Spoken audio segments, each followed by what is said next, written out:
The Skoda Enyaq is a fantastic car. It's comfortable, practical, offers a decent range, and in the electric car world represents great value for money. It's been around since 2020 though, and Skoda hasn't released another electric car since then, until now. This is the new Skoda Elroq. It's an all-new electric SUV and it promises to be one of the best value electric cars around.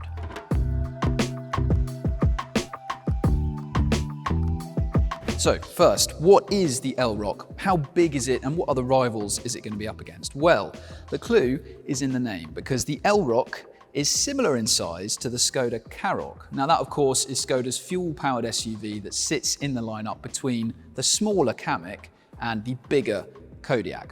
But this is definitely not just a Karoq with a battery instead of an engine. The two cars are built on entirely separate platforms.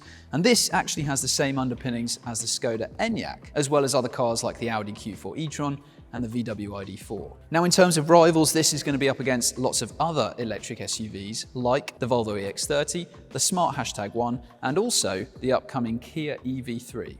This is the first production car to hit the road featuring Skoda's new design language. It's called Modern Solid, and it was previewed by a concept car back in 2022 called the Vision 7S. Now, there are a few things to point out down here, like this gloss black finish on the front end rather than having a more traditional kind of looking grille. This houses some cameras and sensors as well for a lot of the safety tech on the car.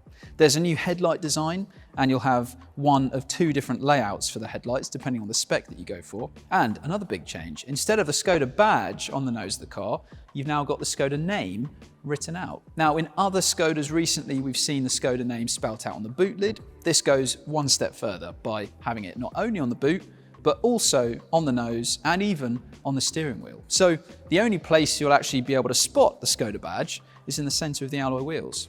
The alloys, by the way, range from 19 to 21 inches in size. There's also 9 different paint colors to choose from, including a new green, which will be exclusive to the Elroq.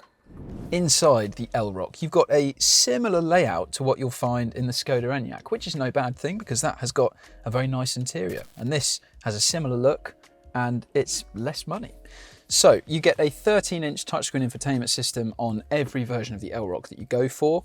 And this is running a slightly updated system to what you find in the Enyaq with a apparently simplified menu layout.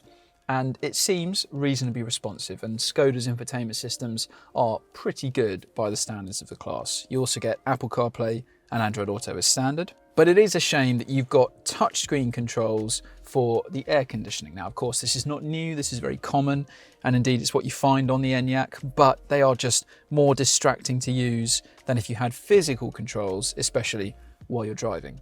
You also, like the Enyaq, have a smaller digital driver display up here, and you can, on the options list, go for an augmented reality head-up display. Now, in terms of quality inside this Elroq, it all looks and feels pretty nice in here, to be honest. Not all the materials are amazing, but it generally has quite a classy look. Now, there are 4 different interior trims that you can go for. The entry-level model is Loft, then above that, you've got Lounge, which is the one that we're sat in now. There's also Suite, and the range-topping version is Sportline. But in terms of the actual fit and finish in here, really, this does seem pretty decent, especially considering this is going to undercut quite a lot of the rivals that it's up against. And in terms of storage, this is very, very good indeed. So you've got this nicely padded, well-positioned armrest down here. Underneath it, you've got one box tray thing. You've got another below that, and then underneath all of that it reveals this surprisingly deep cubby. In front of that on the center console you've got another big tray here, you've got a cup holder with this thing that you can remove, and then at the top of that you've got another storage tray where you've got some wireless phone charging as well, and then underneath all of this you've got yet more storage, plus the door bins are a good size, and luxuriously they are carpeted as well. So, especially considering this is going to be a value-focused electric SUV to a certain extent, this interior looks and feels very impressive. Now, overall, the Skoda Enyaq is 160 millimeters longer than this Elroq, but the distance between the front and rear wheels in both cars is actually very similar. So that means that in the rear seats of the Elroq, legroom especially is fantastic. So you can have a tall driver, you can have a tall passenger sat behind them, and legroom will not be an issue at all because there's masses of it. And headroom is also very decent. So I'm 177 centimeters tall. I can sit up straight with my head on the headrest, and I've got a decent amount of clearance above my head. There's also a lot of glass back here, so it's letting a lot of light in, feels open and airy. It's not like you've got a really low roof line, high window line with a narrow bit of glass. Not like that at all. And it generally is very good in these rear seats. And down here, you've got another helpful storage tray. However, you might be looking at this and thinking, well, okay, it's nice to have that, but wouldn't it be better to have a flat floor instead? But Skoda being Skoda, you can remove this entirely to reveal a flat floor. And that means if you're sat in the middle seat, then you don't have to worry about putting your feet either side of a central lump or of that storage tray. And yes, the seat base is slightly thinner than the outer two rear seats. You're also sat slightly higher, but headroom's still fine. And the seat back is slightly firmer, but this is still decent in this middle seat. And you would be able to fit 3 adults side by side without it being too much of an uncomfortable squeeze. So overall, considering this is one of the smaller electric SUVs up against other rivals like a #1 and an EX30, rear seat space is really very good back here. The Elroq has storage capacity of up to 470 litres, which, okay, is less than an Enyaq, but it's a lot more than an EX30 and a #1, and it's even a little bit bigger than what an EV3 offers in its boot. But the great thing about the boot in the Elroq isn't just the sheer amount of space on offer, it's the fact that there are loads of really helpful practical features back here as well. So let's run through some of them now.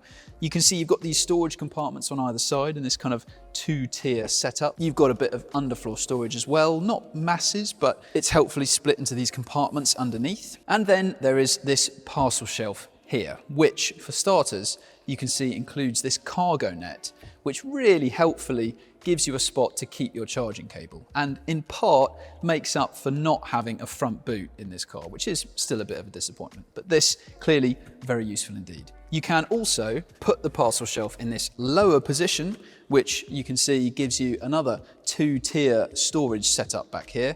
And if you want it just up and out of the way, then you can stow it at the back very easily, like so. Now, lots of those things are part of Skoda's Simply Clever features. And yes, in your Elroq, you will be able to get an umbrella in the door, like a Rolls-Royce and other Skodas. You still get an ice scraper, but it's not in a charging port or in the fuel cap. It's instead now at the side of the boot here. There isn't, though, anywhere to store the parcel shelf in the boot floor, in the boot itself. So if you want as much space as possible, you will have to find somewhere else to store that. And then fold down the rear seats. Now, you can't fold them down with any buttons or electrics from the back. So what you need to do is go round to the rear seats themselves and pull them down very simply like so. They split fold 60-40, and you can see when they're down, they don't lie perfectly flat with the boot floor.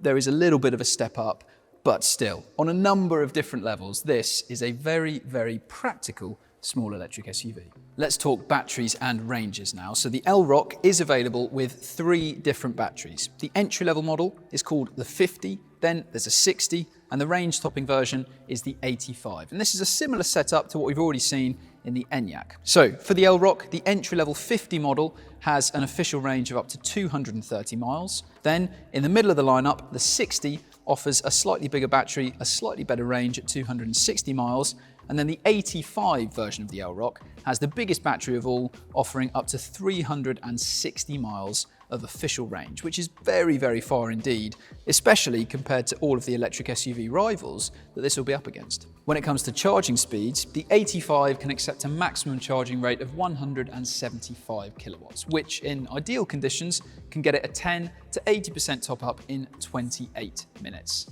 For the 60 and the 50, they can accept a maximum charging rate slightly slower than that at 145 kilowatts, but because they've got smaller batteries, you'll get a 10 to 80% top up in a similar time. So the Elroq seems very practical compared to its rivals. It comes with a decent interior, you can have a very long range with it, but what about the price? Well, in the UK, it will start at £31,500.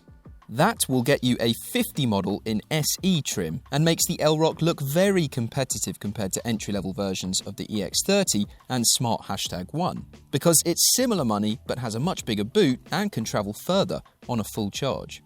The higher trim levels will be SEL, Edition and Sport line, and the Elroq still looks like great value when you go up the trim range and opt for a bigger battery. It's expected to be on the roads in the UK in March next year, and things so far look very promising indeed for this new electric SUV. Thanks for watching this first look. If you want to see many more videos like this, then subscribe to our channel. And for more information on the Elroq and all of its rivals, head to whatcar.com.